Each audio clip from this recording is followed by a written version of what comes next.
Welcome to your next micro training video. We are now in the midst of flu and cold season, and I have seen many people privately and professionally that are suffering with mild to severe illness, from stomach flu to standard fever to sinus infections. It's everywhere right now. So I thought this was perfect timing to share with you some information to help you and your family to protect yourselves, nourish yourselves while this cold and flu season is amongst us. So what we're going to talk about today in particular is the idea of that there's some foods that are actually potentially harmful when a child or an adult has a flu and why, and we're going to also discuss how certain nourishments is going to protect you. So particularly when the fever is presenting or when you're just feeling warmer than usual, that's going to be telling us that there is likely some integrity issues in the intestines. So that term leaky gut that you might have heard of before is what I'm talking about. That does seem to fire up in the body when there is illness, particularly a flu or a raised body temperature. So what that means practically to you and your family is that you're going to want to ideally avoid having heavy proteins and proteins that you understand tend to cause allergies. So I do personally have an allergenic food scale where you can see what foods are most common to least common that would cause potential allergic reactions in individuals. So that gives me an edge that way, but I'll give you the top, I'd say the top few that you'd want to avoid, not knowing your child, not knowing you, but just in general. So what you want to avoid is ideally when there's fever or illness, severe acute illness, or even mild illness, but you're feeling warm.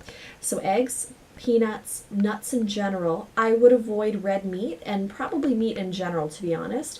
It's a heavier protein, harder to break down, and if the body is having a leaky gut state, that could trigger the immune system, meaning that your child could present with more allergy tendencies because of that exposure at that leaky gut time. Not that they're going to have an anaphylactic event during their flu, but also the idea that we're preventing them from being more sensitive to different proteins coming down the road even after the flu is gone. In terms of nourishment, what I like to do personally on a regular basis, and definitely if my children happen to not feel well, is bone broth. So bone broth can conjure up different emotions in people. Some people start to, bring out the ick factor of it, that is odd to them to, boil out a bone for that amount of time for, 24 hours if it's from chicken, like chicken feet or chicken carcass. Beef, a little more complicated. You want to go 2 days, brown the bone. So that, just the idea of that doesn't resonate with everyone. So you can buy commercial bone broth as well, and I'll give you some tips on what to look for there. But the reason why that works well is because it has those micro mineral and nutrients that come from boiling out a good organic bone. So all those micronutrients from the bone are coming into the water now, making that broth tasty and also nutritious on a micronutrient level. And you're getting some healthy fat from that. You're not getting a ton of protein unless you're pureeing meat into the broth. I don't suggest that during a flu. But again, if you boiled it out with vegetables, which I highly suggest, onions, carrots, celery, leeks even, then you're going to get the nutrition that came off of boiling out that vegetable in the water as well. So making sure the person's hydrated, they're not getting heavy proteins, they're getting the micro minerals that they need, and there's a little bit of fat in there too. Healthy amounts, obviously easy to digest because it's not coming through in a large form. It's broken down. When you're buying commercial broth, so I personally love making homemade broth. It makes me feel connected to my food. I love the idea of being so inexpensive, and the smell of the house, 24 hours. I like to use chicken feet. Sounds bizarre, but I grew up that way. I'm Portuguese, so I used to see my mom, making broths with chicken feet. So to me, it's not a big deal. But again, if you want to purchase, so what you're going to look for when you're purchasing, you want to make sure they sourced out organically, right? So you're really boiling out those veggies and that, those chicken feet or the bone that you're using, or if you want to go do vegetarian, it's fine, just use the vegetables. But you're really taking out everything it's got. So make sure what you're taking out is something safer for you. I mean, nothing's ever 100% safe nowadays when it comes to food, which is a total other topic of how to protect yourself because of that. But making sure what you do grab out of that food is as close to being, perfect as at this time. So organic is what I'm saying and using personally. And making sure it's low sodium or no sodium. So there's certain companies out there that are doing a no sodium bone broth, which is fabulous. Then you can add in your own safe sea salt, right? Particularly if you're potato intolerant, that's a gem, because a lot of salts have dextrose in it. So they're actually processed with something coming from potato, and then you're kind of stuck. The salt in the product now doesn't work, but you need broth. And it becomes a tricky item. So there's a company out there that does a no salt broth, love it. 80% of our population being potato intolerant. Certain companies, one that I know of actually, and two other more commercial based companies are doing a no potato broth. So that's kind of rare too.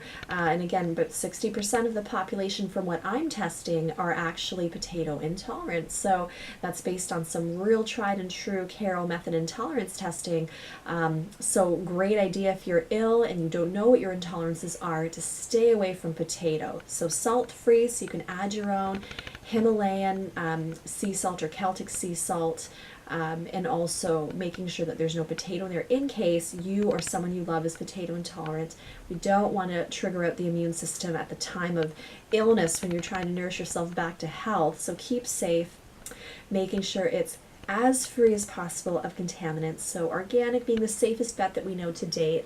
And depending on the type of vegetables you're using, make sure it's GMO free, non-genetically modified. And the other point there is make sure that you are avoiding, again, those heavy proteins, keep things very digestible. When someone is ill and they're not feeling very hungry, broth I love, and I don't mind at that time, to be honest, grabbing a nice puree from fruit. So some people call it fruit juice, but if you get a juice that's not from concentrate, organic, especially when you're seeing the pulp in there and the ingredients specifically list that there's some puree of the fruit in there, it's not such a bad thing, to be honest.